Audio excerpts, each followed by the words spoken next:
And now I'm pleased to introduce the moderator of this afternoon's conversation, who will introduce our guest. Sarah Giragosian is a poet and lecturer in the UAlbany Writing and Critical Inquiry Program, WCI. She earned her PhD here at UAlbany. She's the author of a new poetry collection, Mother Octopus 2024, co-winner of the 2023 Halcyon Prize. Her previous books include Marbles on the Floor, How to Assemble a Book of Poems, and an anthology of which is an anthology of essays by poets, co-edited with Virginia Conchan. And the collections, The Death Spiral and Queer Fish, winner of the American Poetry Journal Book Prize. Please welcome Sarah Giragosian. Thank you so much to Mark for that introduction, and thank you to the New York State Writers Institute. I'm so pleased to be here. It's really an honor to be in conversation with Rigoberto González. Born in California and raised in Mexico, González is an acclaimed poet and critic, the author of several memoirs, essay collections, bilingual children's books, novels, and collections of poetry, including Unpeopled Eden, winner of the Lambda Literary Award, and So Often the Pitcher Goes to Water Until It Breaks, a National Poetry Series selection. Most recently, 4-Away Books released To the Boy Who Was Night, which contains selected poems published since 1999, and new poetry. He's also the editor of Latino Poetry, a library of the America anthology that represents the work of 180 Latino poets. Professor and director of the MFA Creative Writing Program at Rutgers University Newark, González has numerous awards including Lannan, the Guggenheim, NEA, and NYFA, and USA Rowland Fellowships. To the Boy Who Was Night is an astonishing selection of González's poems. With tremendous imagination, González's selected poems dazzle in their depth and range. In To the Boy Who Was Night, you can find eco-poems, poems that read as wry parables, ekphrastic poems, poems steeped in a magical realist sensibility, poems that explore the wellsprings of imagination and possibility in queer eros, bilingual poems, poems that combine great violence with great tenderness, poems that address migration as a natural instinct and impetus, epic poems, elegies that often provoke rather than console, list and anti-poems. With humor and panache, González develops his personal mythos while deconstructing myths of empire and patriarchy. I'm moved by poems like Cicadas, in which he writes, "Since we have no butterfly migration in Southern California, cicadas will do, their song, not a song exactly, but a scream at the sun, the heat, the bright yellow flowers of the Palo Verde, at all summer fires that remind me that life must go on despite my grief." As well as lines like, "Every flower that blooms implodes, aromas are the legacy of ghosts. The dream is a voice finding its throat." With lush imagery and subtle music, González's poems are crisp, haunting, abundant in their wonder and intelligence. Buenas tardes. Buenas tardes. Gracias. All right. So just by way of explanation, if you see me shake, I'm going to read about that in a minute. But about 15 years ago, I was diagnosed with multiple sclerosis. And it's been a battle that I've been struggling with since even before the official diagnosis. Anybody who understands that disease, its highs and lows. But it took me even that long to write about it. Carnivore. MS is a disease in which the immune system eats away at the exterior covering of nerves. I'm consuming myself, my doctor says, and I get the urge each time I lift a fork. how it rattles with anticipation as I aim to plunge it into the scarred tissue of my chest. No worries. The heart is not where the heart should be. Neither am I. I'm supposed to be upright and sturdy as a moose. Better yet, a gazelle. I used to walk so gracefully, so elegantly in that animal me.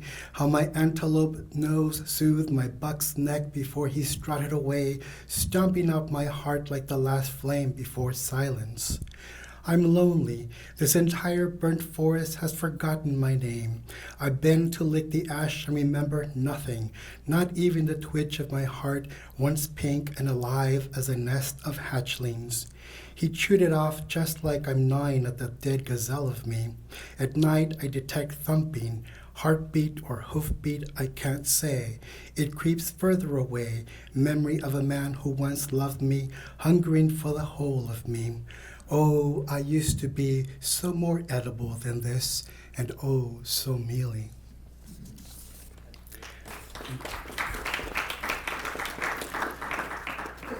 Thank you. Before I forget, I always forget to thank my host. Thank you, New York State Writers Institute. Thank you, Jen, Mark, and especially Sarah. And thank you to all of you spending some time with me this afternoon. So there's a experimental filmmaker, Jodorowsky. I'm not sure whether to recommend his films or not. It's an acquired taste. They're quite startling, and I have no idea how I even came upon this filmmaker, but there's one of his films called Santa Sangre, and I'll describe the opening of that a little bit. And also there's this boy. I have a number of boy poems in my collection, and I think that's part of growing older. I remember when I was young, older people would tell me this. They would say that the long-term memory kicked in. That means that you forget things that happened last week or even earlier that morning, but all of a sudden you remember something that happened 30 years ago so vividly. And it's true.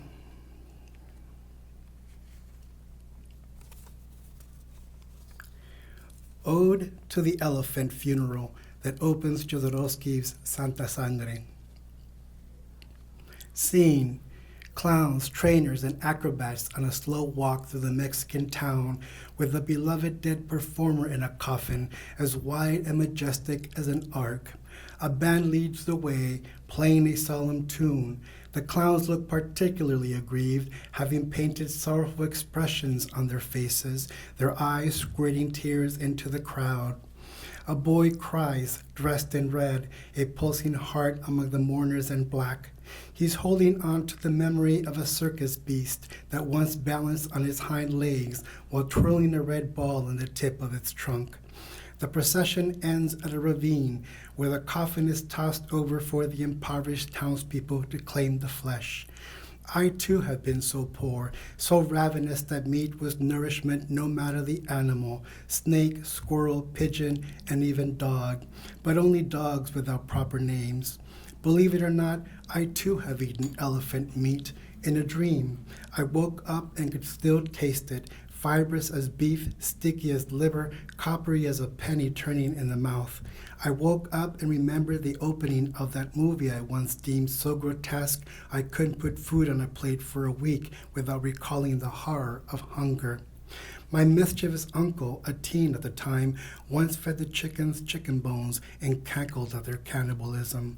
And I didn't want to tell Abuela why I wouldn't consume the consommé that evening or the tamales the next morning. You are what you eat, the saying goes, but that's not what disgusts me. It's the knowledge of misery in others, of their instinct to devour whatever gets thrown at their feet that kills my appetite. But let's move on, because it's the boy I want to get back to. Boy grief is a special kind of torment, because it's so unmanly, a sound yet to be outgrown like baby teeth, and that soft belly fat that jiggles at the touch, embarrassing reminders of a vulnerable self, a state of being that grows in habit all of their lives, but not men. Men who cry are clowns. Boys who whiten their jaws like hurt cats to howl are trapped in their girl bodies, unable to sprout hair as coarse as the errant strands on a scouring pad. As a boy watching another boy in pain, I saw myself. I too have wept for losses as large as elephants and have followed the hearse to the graveyard, which is a special kind of dumping ground. Abuela bawled like an ambulance siren, her woman grief on full display as she suffered the death of her child. That boy on the television screen had permission to be public with his emotions, and I envied him for that. I held them back but unleashed them in the privacy of home. I hid them so well, Abuela asked me between sobs, "Aren't you sad about your mother? Don't you know it's her in that box?" Still, I didn't break down, emulating my father, my grandfather, and every other stoic male at the wake. I behaved like a man but longed to be a boy. That boy, perfect teeth, fair skin, circus life, and that freedom to be his fragile self. I was only 12 years old, and already I was tired of being me. Confession, I told one little white lie. The film doesn't start at the funeral, but at the unsightly demise of the elephant bleeding out through its trunk like a fire hose leaking liquid, steaming and thick as lava. During my teenage years, I was more elephant than boy.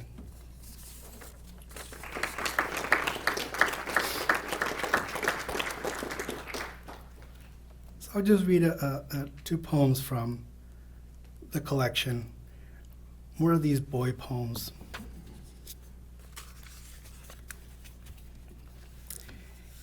It's a strange gift to be reminded of one's childhood, because I think we work so hard to try to forget certain things, certain events, and all of a sudden they're back.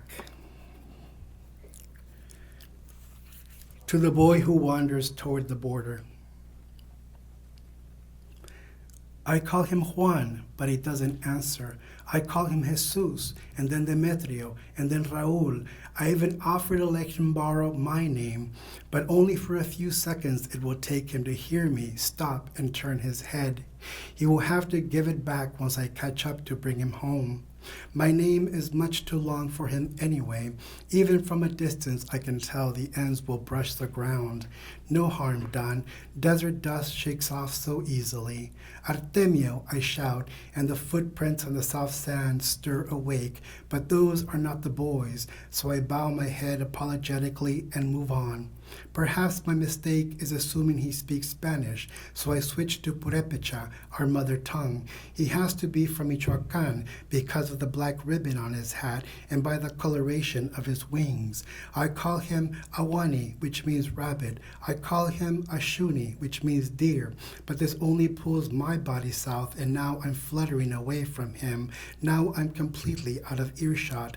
The boy thins out like the matchstick succumbing to the flame, and I become nostalgic for my tata, for how he used to hold a match until the heat reached the callus, how he never lit another cigarette or sang pirecuas after my brother left, my brother no older than the boy I can't reach.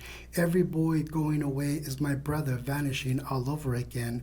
Is tata closing his eyes like the lid of a coffin coming down to hold in the secrets of the dead. The boy is not a boy anymore, but the word before thirst, the word that sinks into the sand like a button or a tooth or an eye or other things that come loose on the track. The boy, not a boy, but sunset. The boy, not boy, but string of smoke that wanes just before the dark end of the wood in the fire pit warns us that the world is growing cold.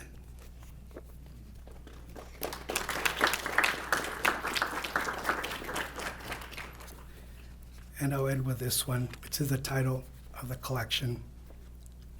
To the Boy Who Was Night, and it's inspired by The Small Boy Who Was Night, a painting by Tino Rodriguez. I too used to place a veil over my head. I was either a widow or a bride because they both left something behind at church, like I had on the day of my first communion. How I envied the girls in their white gowns, the lace of baby cribs that kept out the flies made me feel so otherworldly, angel-like. But I was taken to the altar unadorned and stripped of my crown. Standing next to a girl in silk gloves, her Cinderella slippers poking out like doves beneath her dress, I felt absent, removed from my true self. When the priest placed the Eucharist in my mouth, he stored a piece of bread on an empty shelf. It remains there, unclaimed and forgotten, like the child at the altar whose heavenly light never reached the spot where he stood. I want to tell you, dear one, that light doesn't only come from above, it also comes from within. I have felt its heat many times.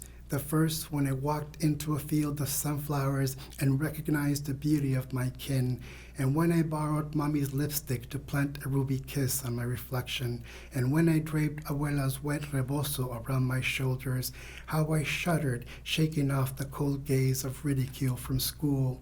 I learned to be as confident as a butterfly, as elegant as a moth, dodging shame by coming out of hiding every day, and then each night. Thank you very much. Gracias. Thank you. The worst part. Okay. Well, thank you for that beautiful reading. We talked a little bit before your reading. One of the things that's most impressive to me is what a prolific writer you are. And you're a multi-genre writer. Do you feel that there is a cross-pollinating influence or intersection in your works across genre? Well, absolutely. It's the other question I get sort of related to that is, how do I know when something is a poem or a story or an essay? And I think that there are certain themes that run through all of my work, no matter what. Certainly, I've always concentrated my the location, the geography of my work is usually the southwest of the U.S. or my homeland, Michoacan. The folks that I write about, the experiences, the characters are usually Spanish speakers. People that I grew up with, inspired those. And in terms of poetry, and it's something that a pressure that I even place on my own students. When they write poems and I'm unable to situate these poems in a specific culture or in some kind of quadrant that reveals or at least gestures toward some sort of identity, whatever an identity is, a very broad landscape. And when I can't situate it, I say, it's like, I understand that sometimes language is what propels a poem onto the page, but what is it, the muse that's calling to you? Where is that muse? Where is that muse located? And so for me, that muse is always located in my upbringing, in my Mexican identity, in my queer identity, and my identity as a disabled individual. So all of these, as an immigrant, as a man, so all of these things are what guides my work. And so I think that despite the range of genres, they can all be sort of located within those. Yeah, that makes good sense. And I think your response leads into my next question. I love the way that your poems seem deeply engaged in distinguishing and deconstructing, in the words of Adrienne Rich, the story of the wreck, or the popular myths of empire and the thing itself, our own real and potentially unmined truths. Sometimes you seem to be engaging your own mythos, as we see in the boy poems, right. Personal and cultural, and sometimes undoing or deflating worn or no longer useful myths. Can you say a little bit more about this tension in your work? Let's see. I get PTSD whenever I hear Adrienne Rich diving into the wreck. I'll tell you why. Because I remember that was when I took back in the days. I don't know if we start taking the GED, the GREs, and that was one of the questions. And I remember that's when I knew that I was in trouble, because when I was in high school, we didn't explicate poetry. So all of a sudden I got a poem in the GRE, and I was like, okay. And then I felt like my high school had failed me. But anyway, sorry. I remember failing that. I thought, what the irony of that I would eventually grow up and write books of poetry. And I started out my poetry journey with not knowing how to read a poem. And it was Adrienne Rich diving into the wreck. But anyway, so I think that again, going back to that landscape that I'm describing, finding the tension is important because it's got to be some kind of energy, right? That allows the reader of the poem to engage with it. And I think that as much as I would like to write happier poems, which is a different kind of energy, or even funny poems, I'm unable to do that. It's never been my wheelhouse. And again, it's not that I haven't tried, or maybe haven't tried hard enough. But for me, conflict definitely is part of what makes a poem interesting, or part of what keeps me as a writer exploring or examining language. Right? It's like I love that kind of trying to find out something I don't know, or trying to understand something that I think I know. Those are the kind of things that help me through not just a poem, but also any kind of story, kind of essay. I love how dreams inspire the work that I do, not only poetry, but I just finished writing a long essay that begins with a dream. In fact, the whole thing is describing this dream in which I dreamed that I died. And my father is taken out to bury me. And the thing is that my father died a very long time ago. So even in the dream, I'm questioning, what, isn't my father dead? Didn't my father die before I did? And then, then becomes something else. But see so I guess going back to the idea of like, how do you explore tensions? How do you explore some of these collisions? I think it's a beautiful thing to be able to do that in writing, because we're surrounded by that. We're always surrounded by that, no matter where, and especially now, it's inescapable. Things are always going to come at us that are going to anger us, that are going to annoy us, that are going to confuse us. And so I think the response to that has to be, well, what language do we have to not explain to us, because nothing can ever fully explicable, but at least to try to wrestle with it, to try to make it smaller. That I think our first encounters with any kind of conflict is big. We think, oh, it's so overwhelming. But if we diminish that by trying to understand at least part of it, I think that's what I was getting through it. That's a lovely answer. In one of your blog posts entitled Hunger, you write, language is activism and political position. Can you say more about what that means to you? And also, what does it mean for today's activist poets who are fearful of the direction of this current administration? How can poetry respond to conditions of precarity and discord? Okay. That's a very individual, experience. And one of the questions that I guess sometimes is, oh, can poetry change the world? Or can poetry... And I'm like, why was poetry given that responsibility? It's kind of a weird thing. Do we say that for other disciplines? Like, well, how can this novel change the world? How can this? It's usually that pressure or that stress is on poetry. I thought it was always very misplaced. And I think one of the reasons that question is posed to poetry is because in reality, in so many places outside of this country, poetry has changed the way that culture is perceived, or the way that messages are received in the community. And even in Latino literature in the 60s and 70s, poetry was extremely important. Certainly poetry was important during the LGBT movements of this country. So I guess it's poetry did not change the world, but it allowed at least individuals to be visible and to affirm something that they were robbed of, and that's voice, right? So I think that's where it is. It's like we need poetry to make sure that we don't feel as if we're being silenced. Mm-hmm. There's so many things out there right now, so many things that are asking us not to exist, not to speak up, not to be. And so we have to push back, and even if it's a very individual way. It's like you wrote a poem, you put something in paper, you put a thought on paper, and all of a sudden it exists there with you in that room. And sometimes that's enough. In fact, it's more than enough than necessarily having this poem be some kind of viral sensation or published.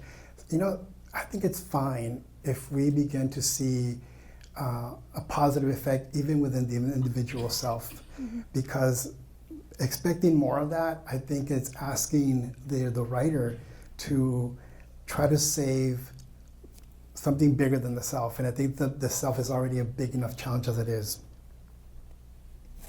That makes good sense. I mean, I think a lot of your poems are really political, but maybe not approaching a poem with this responsibility of having to respond to the political world makes good sense to me. And also you never know how others are going to read it, and that's fine. I mean, that's the power of the poem, is that it exists once the poem is out there, or the story or whatever. It exists without you, and your voice is there already, and somebody helps take out, bring that voice out from the page, and that's great. And what people read into it or what they understand from it, it doesn't matter. You have no control of it, and hopefully it's something positive, hopefully it's something empowering, and that's a great thing. Yeah, thank you. Can you speak a little bit to curating and compiling a selected collection, like To the Boy Who Was Night? How do you make decisions about what stays in and what gets left out? Yeah, well, that book was put together during our COVID shutdown, and I don't know how many of you felt this way, but I'm surprised when I ask people and they tell me that they did not feel the same way that I did. Like, I was positive that I was not going to make it.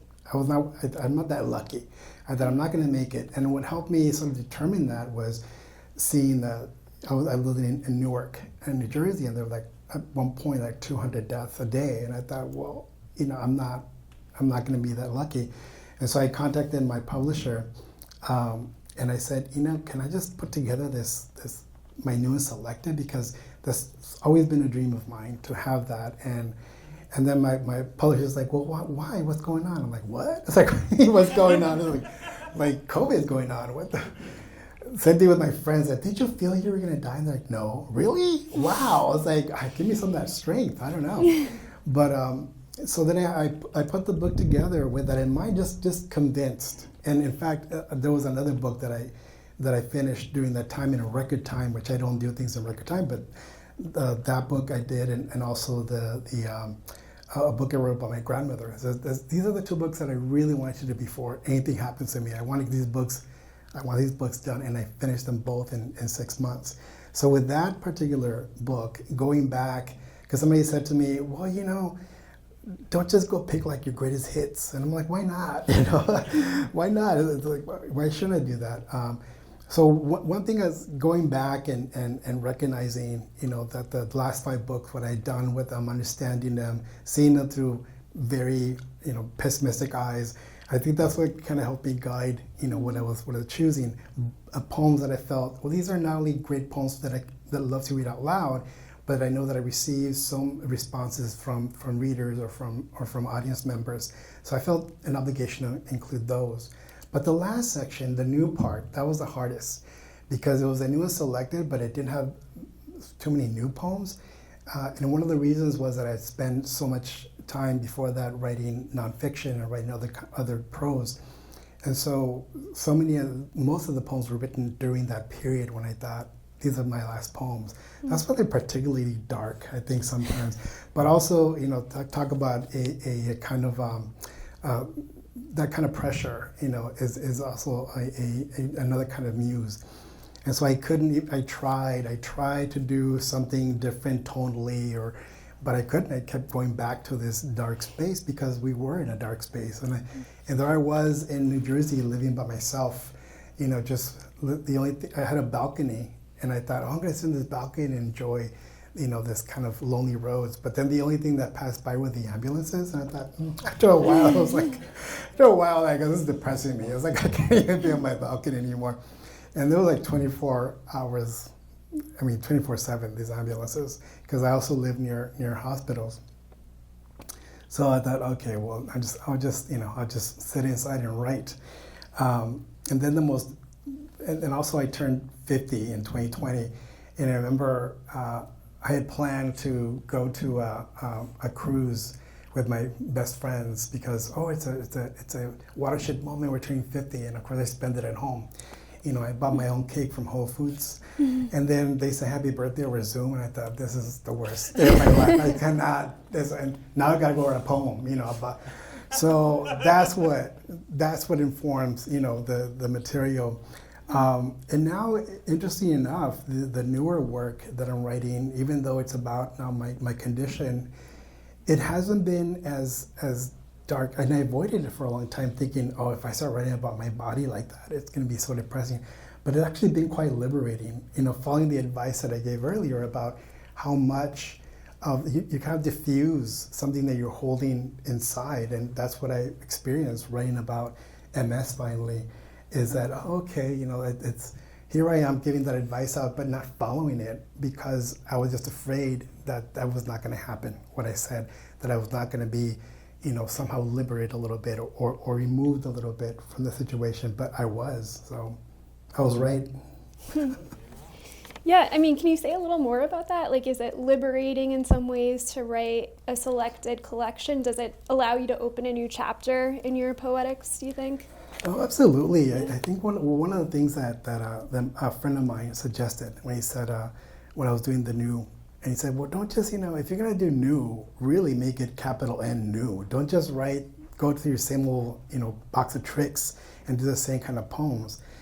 And so do something you haven't done before in your work. And I said, well, in poetry. And I said, well, in poetry, one thing that I did a little bit of it in my first book, but after that I didn't. Most of it is actually fiction, though inspired by real life events and people.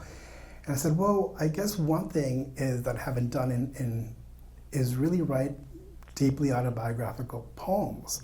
And I think that kind of put me in that space. And I think that's why I'm able to write these poems about MS, because I wasn't, I thought if I'm going to write about that, that's nonfiction. That's a book of memoir. But since I started writing these autobiographical poems that I wrote for the new and selected, then I was able to open the door to being able to write these poems about having MS. Mm-hmm. Yeah, that's interesting. I was really interested, exploring some of your prose, and you write in a blog post, Bestiary USA, about Anne Sexton's metaphorical imagination, Mm-hmm. and I thought that was really brilliant, the way that you're noting that she uses really concrete and surprising tenors and vehicles rather than, I think, a more traditional metaphor. We might see a concrete word paired with an abstract word. Right. And I saw that inflected in your own writing. So I just was wondering if you could say a little bit more about the role of metaphor in your poetics, what are the risks and rewards of using metaphor? I hope everybody here is reading Anne Sexton and Sylvia Plath. And they get a bad rap, I have no idea why they've fallen out of favor. I think that frankly, I think there's a bit of misogyny around that, and also the fact that they were the so-called confessional poets.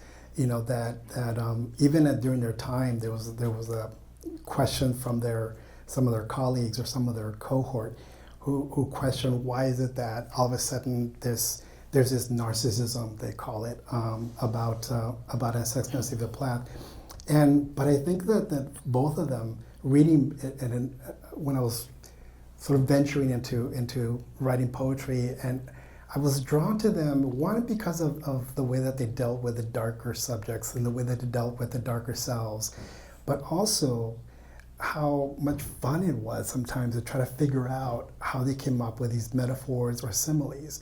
I learned the metaphor from Anne Sexton and simile from Sylvia Plath. And I use it a lot more in my earlier work. Now I've sort of moved away from it a little bit, but I love the way that they use simile and metaphor. And that's one of the important sort of tools in poetry writing. And when I read poems that don't necessarily use that or use that tool, one of my questions as a reader is, why not? What is it? Is it because it's not useful in the poem, it could be a very conscious decision, or is it because I don't know how? It's I sometimes see it and I don't see that, because that's part of the gift of poetry writing, is to be able to see something else that maybe somebody else has not seen. So you say, well, look at this, but it can be this. sort of like that seeing a shape in the clouds, and everybody's looking at the same clouds, but you see something, you see a particular shape in the clouds, and what does it mean that you're seeing that in the clouds? Not just that you're seeing an image, but how emotionally, why is that your emotional state, or why is your imagination guiding you toward that connection? And that's in the poem. See, that's what enriches the poem. Mm-hmm. So I think that's where I think it's enjoyable to be able to do that with language. It's like, okay, here's a word, but let me find something else. Let me find another image or something else. So this word is a porthole into some other world, and here it is. And that's always very enjoyable. I think that's the enjoyable part of poetry writing. Yeah, that's really brilliant. I mean, my class and I, we sometimes talk about metaphor, and we've talked about, how abstraction, has a lot of powers, but limitations as well. Like, yes. Abstractions don't indicate quality or degree. And so, that little trick of combining two concrete tenors and vehicles seems really enabling for me and exciting. Yeah. Yeah, and I'll say we're very visually driven, in the work. And so another thing to remember is that concrete is not just what can be seen, but it's other sensory, other sensory connections, what can be heard, what can be tasted, what can be felt, what can be smelled. I mean, those are also, listed the concrete images. Yeah, I love that. Can you talk a little bit about some of the challenges and rewards of putting together an anthology like Latino Poetry? What were some of the lessons and discoveries? Well, one of them was, that I couldn't include everybody. So there's a lot of people out there that are mad at me at the moment. I knew it was going to happen. And when I talked to other anthologists, they told me the same thing. It's like, look, if you're going to do that, just know that you're going to make so many new friends that you're going to make so many other enemies at the same time. So you're making tough choices. So that's one. And I hope, people don't feel that by not being included, I'm making some kind of judgment in terms of their work. No, these decisions were made because of the parameters of the anthology. When looking at Latino poetry, especially more contemporary poets, I knew that there was a huge explosion, and I'm glad that was there, but I couldn't include everybody. It wasn't that kind of situation, so I kind of limited to usually poets that had at least 2 books. And somebody said, "Well, isn't that kind of also a value judgment that you're only a poet if you have 2 books?" I said, "No, I think that this is poets who have." Every poet has a journey, and some of these journeys are longer than others, and it's not about success. It's not about accomplishment, but rather about sticking with it. And there are poets that only have 1 book in there, but they only wrote 1 book, and it's a great book. So that's also there. Secondly, having to go back into as far back as 1610, and looking at that work. And it's a little. Those sections are a little smaller. They just seem longer because I also included the original Spanish language versions of it. But one thing that I remember kind of resisting putting too much of that. First of all, there's not that much. Most of the material that survived during the 17th, 18th centuries is actually prose. And secondly, so many of the poetry was written by Catholic monks, and they are telling the same thing. They're all saying the same thing. It's like, we came, we conquered, okay. Good for you. But after that, it becomes the explosion of different thought, different ideas, different experiences, different identities comes to be.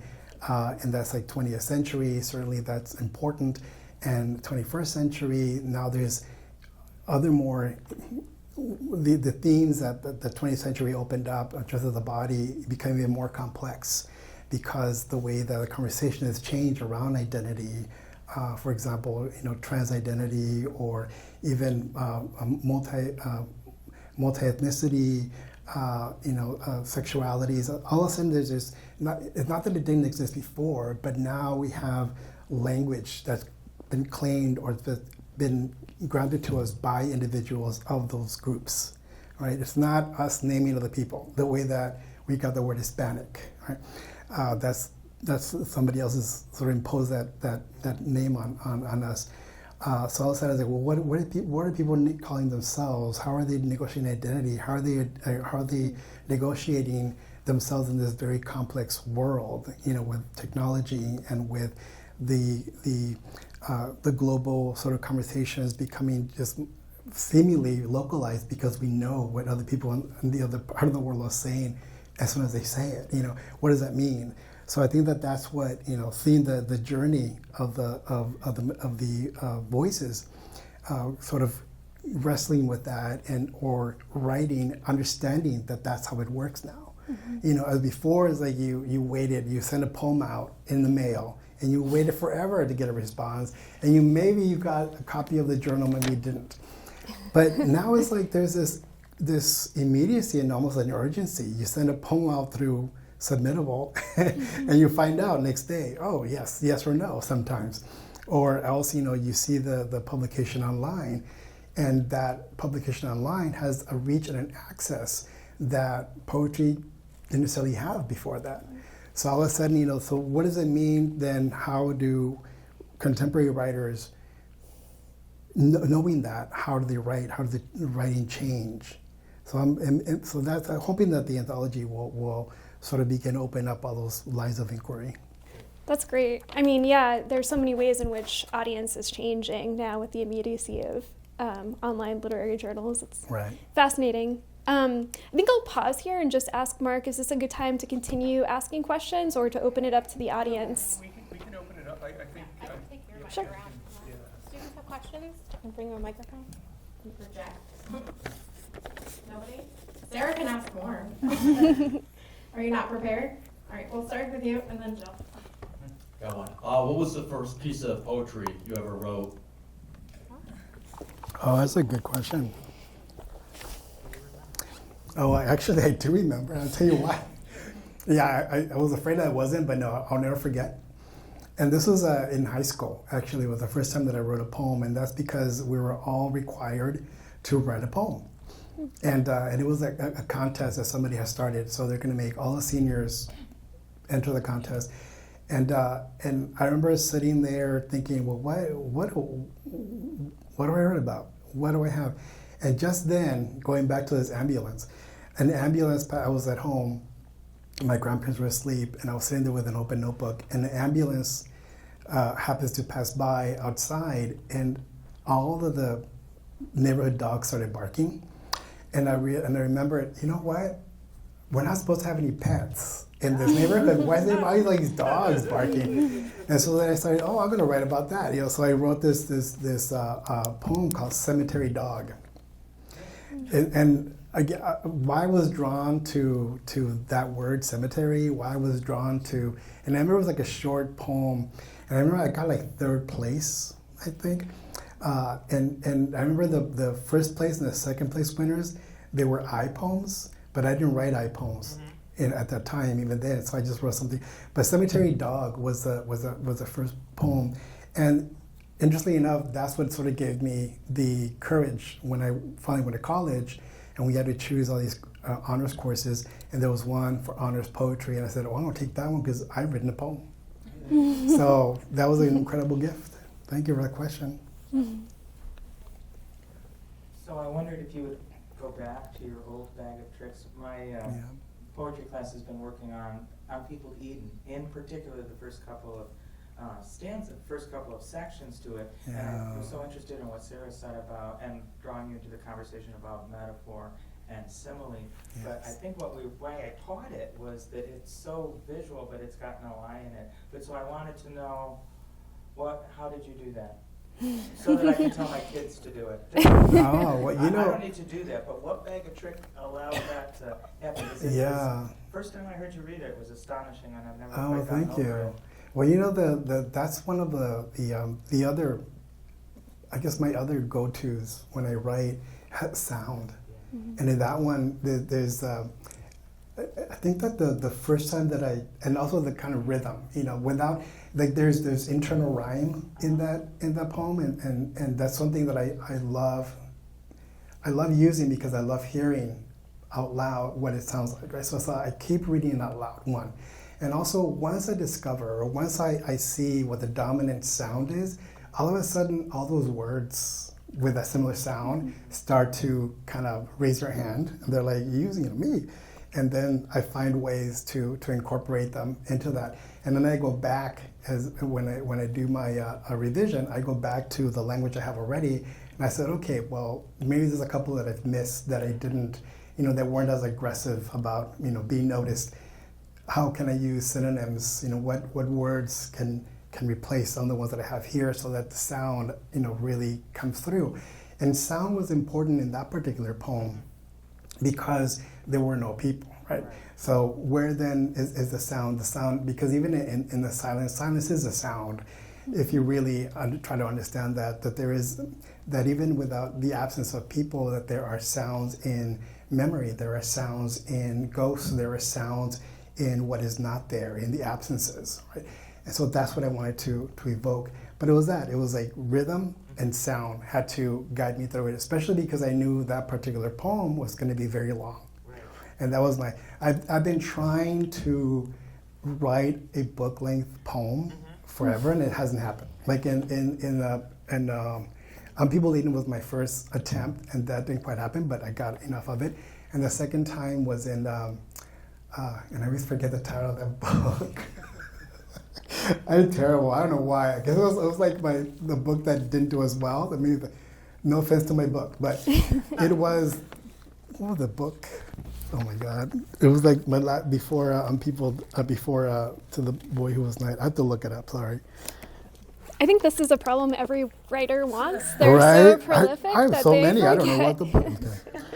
It was the Book of Ruin. Okay. I tried doing it with the Book of Ruin. And again, I didn't quite make the book length, but there was a lot.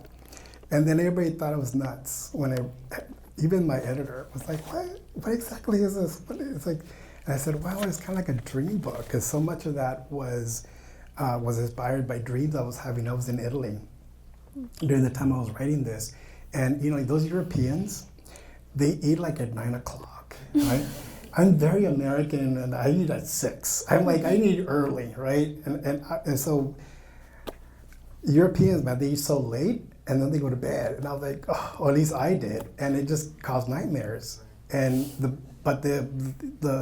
gift was that I was able to have all these like images that I couldn't get rid of in the morning. I go, oh my God, that's great! I'm gonna write that down. So I thought to write, because my alarm went off at 5 in the morning, which is when I usually write. And I said, okay, well, I woke up from this nightmare. I go, perfect, I'm going to use that. And so that's what the Book of Ruin was. And that helped me. But again, going back to my usual, go-to, which is, okay, sound and rhythm. So even that, the Book of Ruin, if I can read maybe the first little section here, is that possible at that time? Just so you can get a sense of the craziness of that. Just gonna read real quickly. This is a small little ditty. Okay. So you hear what I'm. There's a woman who squats on the sand the color of midnight. We don't dare call it ash. Instead, we marvel at how midnight comes and the woman appears to float like a boat, her white tunic a sail blowing with the hot sands from the north, where it is rumored water still flows. We know about boats. We broke them down to bones, a mercy killing. Since they wailed the loudest in the drought, they had to be the first to go. We tossed the priests into the fire pit next for filling us with false hope, and then the politicians for telling us their lies. They told the truth finally, but much too late to change our minds about burning them alive. We tossed the teachers and the scholars inside the barren wells, then dropped their wretched books on top of them and watched the pages swell with piss and sweat. Steam hissed as they cooked beneath the bubbling paper. We heard them boil and blister day and night until their bodies softened into mush and then hardened once again like plaster. A pool turned freeze with jaws and fingers jutting out. Those who held such wisdom and refused to use it were the guiltiest of all, and thus they earned the cruelest penance, to melt into the pulp of what they prized the most, worthless words, incompetent ideas. Despite our better judgment, we let the poet live, though with his mouth sewn shut. He alone keeps the story of our insurrection. Each night before we sleep, we whisper in his ear our precious secrets and stick a pin into his flesh to keep them safe in case we die. If we awake, we repossess what's ours by pulling all the needles out. His eyes dart left and right in panic during visitations. We scurry down the dunes on fire like a colony of scorpions. We are legion, we are condemnation, promised land turned purgatory. So that was during the apparently like Poland really dug that book. Poland was really interested in that book. I think it translated into Polish, and I remember. Oh, no, Does that make sense, right? I mean, if you know Polish history, yeah. Anyway, they dug it. The U.S. wasn't ready, but Poland got it. I know that like the revisionary process when it comes to poems can be like quite daunting. When do you know that it's time, like you're at the point where you can stop revising, like you got there? Mm-hmm. Yeah, it really comes down to like if you're revising the poem, unless you're doing Leaves of Grass, you're going to be there, for a while. But the thing is, I discovered this, that the only thing that I was revising was changing like a word, or when the changes were so minimal that like nobody could really tell after a while. It didn't make that much of a difference, maybe to you as an artist, and it's important, then you keep going. But after a while, you have to realize, I could be here. This could be my Leaves of Grass. I could be here for an entire lifetime changing this word again, and that line again, and this image again. And you realize, I have a responsibility to let this poem go. This poem is like when you're dressing a child in the morning, and you're like, oh no, this outfit. Oh no, this pair of shoes. Oh no, this. And you realize, this kid's got to go to school. I can't, any more of this is not going to make a big difference, And when these are what we call the cosmetic changes, right? When you're just doing like surface level changes that don't change dramatically the poem or don't change the tone, that the consequences are so small, I think you can let it go. You can let it go. In fact, when I was doing the New Selected, and I would go back and I could see myself wanting to revise, and actually I did. Somebody advised me not to do that. It's like, no, it's like, just let them stand, but I couldn't resist. And I changed a couple of things, but again, unless somebody goes back and compares, nobody's gonna know. And nobody has said anything, so I don't know if they're not really reading both versions, but that's fine with me. Hi. How you doing? So you had kind of mentioned that you don't necessarily write happy, and I also kind of don't write happy a lot. Mm-hmm. And when I write, I don't necessarily write for people to understand, but you mentioned that in writing, like, you have to get comfortable in the space with like your writing and stuff. Mm-hmm. So I wanted to know like what that process looked like for you in terms of like writing for people to not necessarily understand. Well, I think maybe let's reframe that a little bit, because it's not about when we write, unless we're keeping it to ourselves, right? If we're not going to share anything, if it's something very private, and that's fine, then we don't think about other people. We don't think about other eyes or other readers. But as a writer, I do want to make some kind of connection. Like whether or not, so it's very different than somebody doesn't understand, because there'll be somebody say, well, I don't understand, but somebody else does, right? So that's different. But I do want to, because I do, when I write it's going to be public, I do want to give the reader something. They don't have to understand 100% of the piece, but as long as they're connecting to something, right? When we write anything, we have to meet, especially poetry, and we write a poem, and we're going to make it public, we have to meet the reader halfway at least, right? That means that we don't give them everything, otherwise we're just feeding somebody, messaging or whatever. And readers are intelligent, they don't want to be spoon-fed like that. But we do want to offer them something that they can hold on to, so they can find a way into the poem and also find a way out of the poem. Otherwise, it could just be something in a different language, and that's completely goes over someone's head, and sometimes that does happen. But like I said, if you trust in your own ability to communicate, and if you trust that the reader's going to do a little bit of work, then that's really what it's about, right? So when I write, I'm not offended if somebody doesn't understand 100% of what I was doing, or if somebody has a very dramatic reading of the poem that I didn't have. I find that exciting. That's interesting. As long as they can argue, oh, how did you see that? Oh, wonderful. I love that. I love that. But I don't want to be obscure. I'm not writing puzzles. I'm not writing things that deceive or that confuse, hopefully. That's not what I'm doing. What I'm writing is I want to communicate. I'm saying something and I want to be understood at some level, at some juncture of the experience. Otherwise, I feel as if I didn't do the work, right? But also, I expect the readers to do some work as well. So I'm not writing for lazy readers. I'm not writing for readers that are just going to be like, oh, I get it 100%. No. There's going to be some mystery in the poem as well, right? If there's no mystery in the poem, it's not interesting. And sometimes, there'll be things in there that nobody will ever get. Like there's in the series, I think Sarah referenced it, there's a series in one of my books, Black Blossoms, in which I do a little something in the long series of sonnets. And to this day, nobody has figured it out, and that's fine. And I actually like that. It's like, oh, I was able to put something in here that's so personal, so about me, that nobody's ever said it. Oh, I figured this out about this series. And that's fine, but there's so much in there that people are able to understand, to process, to engage with. So I'm comfortable with that. Do you want to take one more, Mark, or wrap it up from here? Yeah, we can take one more, I think. Okay.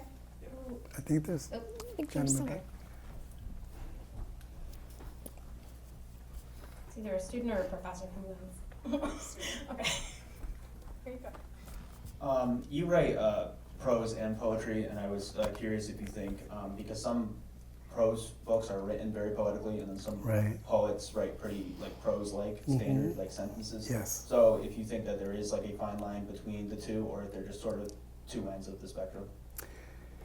Well, it's like, if I read prose that doesn't remind me that language naturally has poetry, I think I'm not as connected to it. And doesn't mean that the prose writer has to have written poetry or that it's a poet writing prose is better. No, I'm not saying that. There's been a couple of poets that have been very successful. I mean, one, for example, Ocean Vuong. I mean, wrote a beautiful book of poetry and then a beautiful book of prose. And when I read that book of prose, my thinking was not, oh, this is a poet, right? No, my thinking was, there's so much poetry in the language. But that poetry in the language, I've also read from prose writers who don't write poetry either. But that tells me that they understand something about language, right? That language, we have cadences, we have rhythms, we have sounds, and they're taking that seriously in the work. And I think that when we read a prose writer and we can connect to that piece of work through the language, I think that that's the poetry of it, right? There's poetry in it. I think the last book that had that was, I'm gonna completely forget the title of the, it won the Booker Prize, and it was a book that took place on top of a spaceship. I think it's called Orbital, right? I can't remember who the author was. And that was an example of it. That it was an incredible journey. People thought, oh, it's too lyrical. Oh my God, I'm just so angry about that, because it's a beautiful, beautiful book in which language, not only just what's being described is not important, but language itself becomes important. And I thought, well, why is it the language in a book about a spaceship? Why does it become important? I said, well, when so much is reduced to just a few things, like the immediate environment, when there's so much is absent or silence or dark, then language becomes incredibly important, right? It becomes an actual living thing, because language expresses memory, and which is what these astronauts are dealing with, and also thought, and also just the communication becomes hyper important. There's, I think it's like 7 or 9 astronauts up in the ship, and so they're whatever they say to each other becomes so much important because they're not communicating with most of the world, right? And so that's why I think that language is important and why the book won that incredible prize, and it's an incredible book. But anyway, so that's what, going back to your question, is like we need to sort of learn that and remember that no matter what sentence we write, I think we will be able to, no matter your experience with poetry, you can understand what a flat line is and something that has a little bit of music. And man, that music, that sentence with a little bit of music is going to be so much more memorable and so much of a more beautiful experience to read, to inhabit, than something that just kind of moves through without doing much. So, thank you. We'll be signing outside in the Great Hall. You don't need to purchase a book in order to join the signing line. If you have a question that you didn't get to ask, you will get generous, warm, thoughtful answers from Rigoberto González. Please give a round. Thank you so much. Muchas gracias.